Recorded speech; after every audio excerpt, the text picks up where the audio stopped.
Good day, everyone. Happy Tuesday. Hope your Tuesday's going good so far. It's pretty early, but well, might not be where you're at. Seems that a lot of my viewers are in. there's not that many to begin with, but seems a lot of them are in the UK and Australia. So big time difference. I think it's somewhere around 7 hours, 6 hours for most of my UK viewers, and I think it's either 12 or 13 hours for people in Australia or something like that. So, whatever time of day it is where you're at, I hope you're having a good one. So, this new term everyone is talking about online, black fatigue. I hate the term, I can't stand it. I think they should have, well, I don't think people should come up with little terms like that in the first place. Little catchphrases and terms, buzzwords to get everybody repeating it, and it's not helpful. It's really not helpful. I am completely non-racist, okay? I do not believe any sort of racist behavior. In my opinion, it's usually mistaken anyway for having a problem with someone's culture. It's not the race. It's cultural things that people tend to have issues with. Okay, so like let's talk about like in what they call ghetto neighborhoods, right? You're going to see some pretty bad behavior there. White people have ghetto neighborhoods too. They have them in trailer parks. They call them trailer trash. Okay, there's always some derogatory name for people.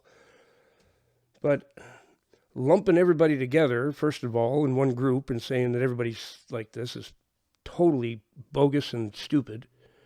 No one should ever blanket a whole group of people and say they're all the same, because there's no group that's the case.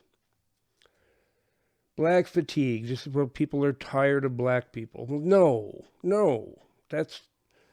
If that's what people are meaning when they say it, then they're just being racist assholes.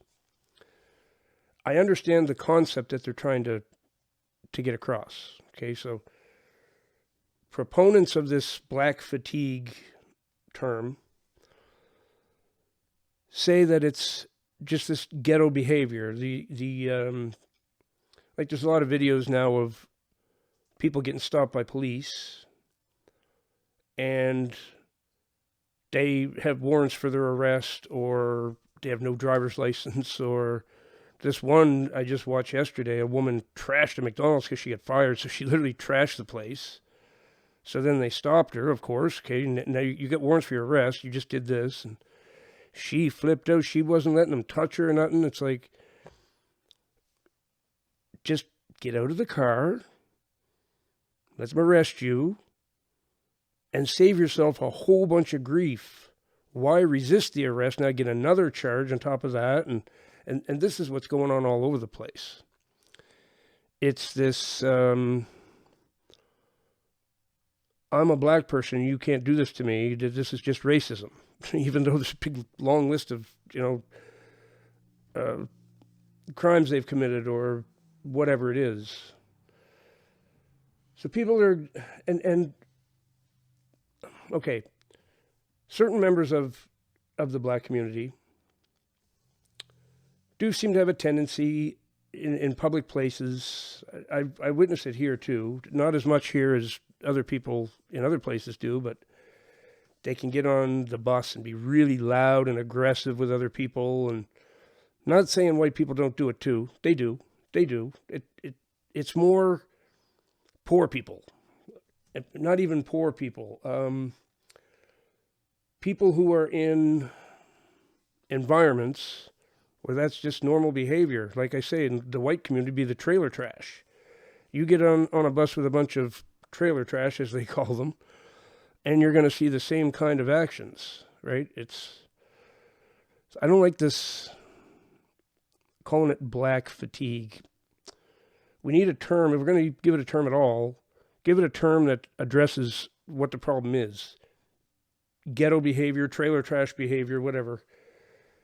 just bad behavior and a sense of entitlement, right? There is a race war raging on all around us. Black people are, this is the other thing, the victim mentality. There are a whole bunch of this community that have decided, because of the past, because of, well, in the States they talk about Jim Crow laws and all the things that happened in the past. We know that's all wrong. Nobody's going to argue that. I mean, some racist assholes will, I suppose. You're not going to hear me argue and say that was good. It wasn't. It was terrible. But it is over. We don't do it anymore. I mean, you go in a courtroom and you go before a judge, it might be a black judge. Good chance it is. Go to your doctor, they might be a black doctor. They might be Indian, they might be Pakistani, they could be anything. We're not being racist against anybody anymore. In general, it's all sorted out, right? There's still people want to keep it going, but it's time to let it go. It's really time to let it go. As a black person in any Western country, you have the same exact rights as everyone else. And even though a lot of the black community might think they're more likely to get arrested and they're more likely to get a harsher sentence and things like that, there might be some places where that is still going on. I don't know. But here in Canada, it certainly isn't. If anything, the cops are more hesitant because they know this race card is going to be pulled and this victimhood and all that. And a lot of them are just not willing to get involved in that. So they will actually try to avoid a confrontation with anyone from the black community. That isn't helpful either. I mean, if you committed a crime, you committed a crime. It doesn't matter what color you are. It really doesn't. It's more about the behavior and the culture. Now, here's another thing. Music. Gang rap music. Is there actually anybody out there who's going to say gang rap music is not a bad influence on the youth? That's why they all want to be gangbangers, they call them.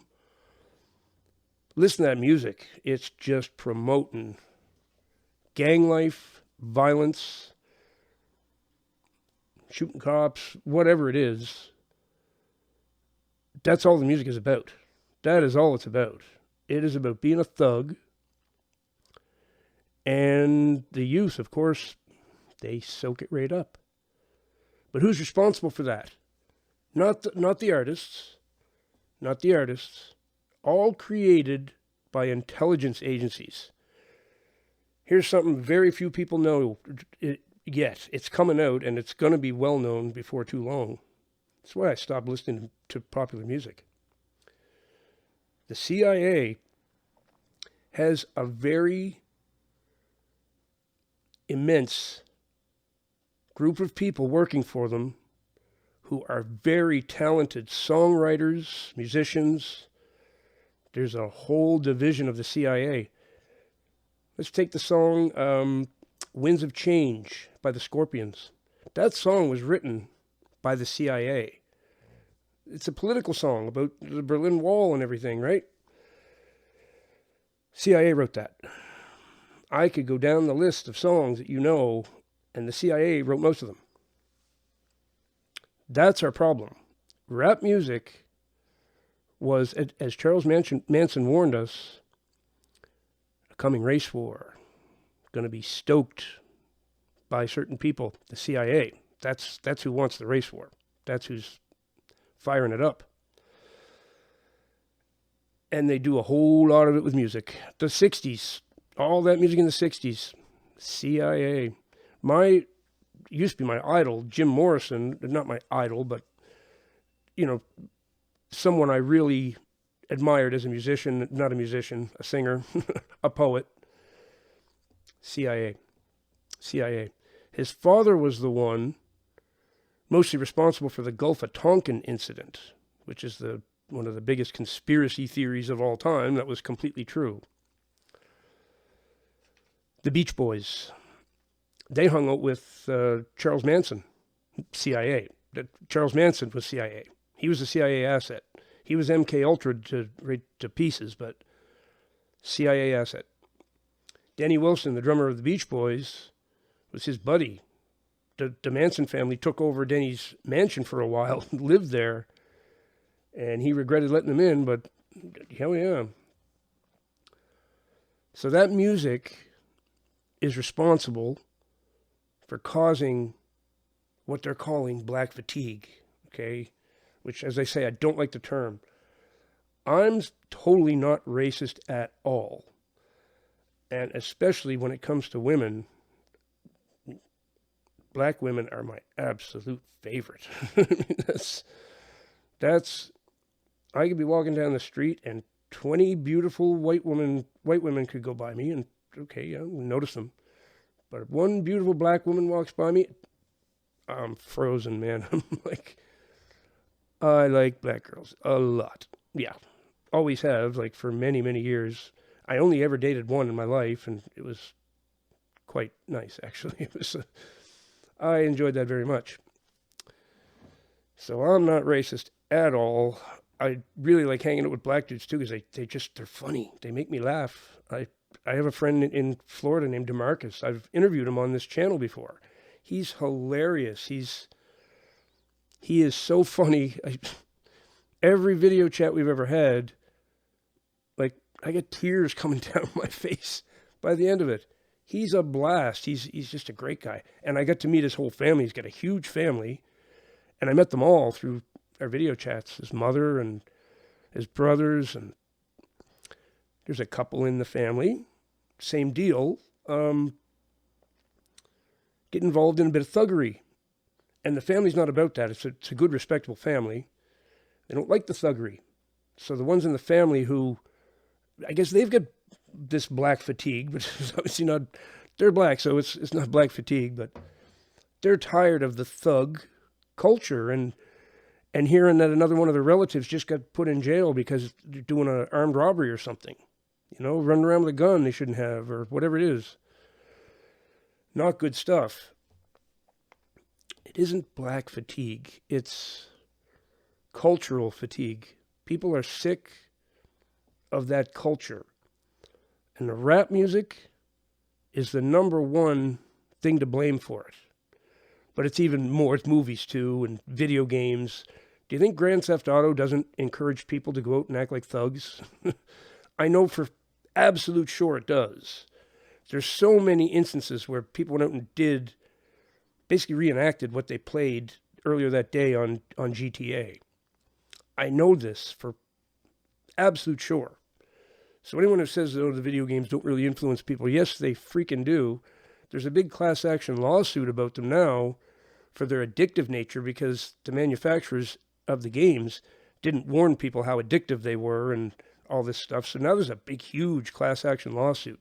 A lot of people are going to get paid proper because those games have destroyed tons of lives. Okay, so there's people wanting to stoke things like this and want to keep the black community behaving that way.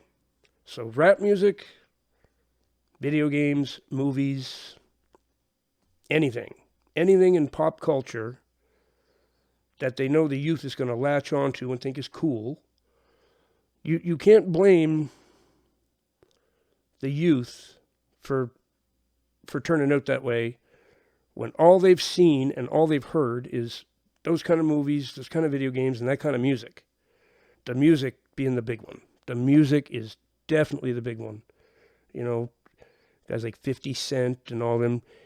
He's so cool because of how many times he got shot as a thug. I mean, what a thing to be proud of, man. You know how many bullets I've taken? Oh, great. That's lovely. Let's teach the kids to be like that so they can get shot too. I mean, it's asinine thought. It's ridiculous. But I will not support the term black fatigue. I don't blame people for getting pissed off when people, promote that term. It's bullshit. It's a certain culture. And it can be, like I say, you think white trailer trash doesn't act that way? They sure do. I grew up in a pretty much all white environment. Everybody was white. Do we have thugs? I guess we did. There was a group of guys I was terrified of when I was a little kid. They were thugs. They would beat you up, steal your bicycle. They were all white, but they were vicious. They were just vicious. Anybody can be vicious. Anybody. I don't care what race you are, what color you are, it just doesn't matter. If you're a thug, you're a thug. So, thug fatigue. Let's call it thug fatigue. We're tired of thugs. We're tired of people that can't get on a bus and act properly and have to harass everybody on the bus. We're tired of people going into a McDonald's or whatever and the temperature of their fries isn't right, so they trash the place and throw chairs around. I've seen enough videos of that lately. That's happening all the time. Thug fatigue. Forget this black fatigue. Just so happens that a lot of these incidents, it's black people that are doing it because of the rap and GTA and all this crap that they get into. And it's permeated their culture. And now to be cool and to be one of them, you got to be a thug. Otherwise, you're a wuss, right? So that's where our problem is. The music needs to go first. Rap music, they could leave it exactly the way it is except the lyrics. The lyrics are horrible. Frank Zappa talked about, they're just words.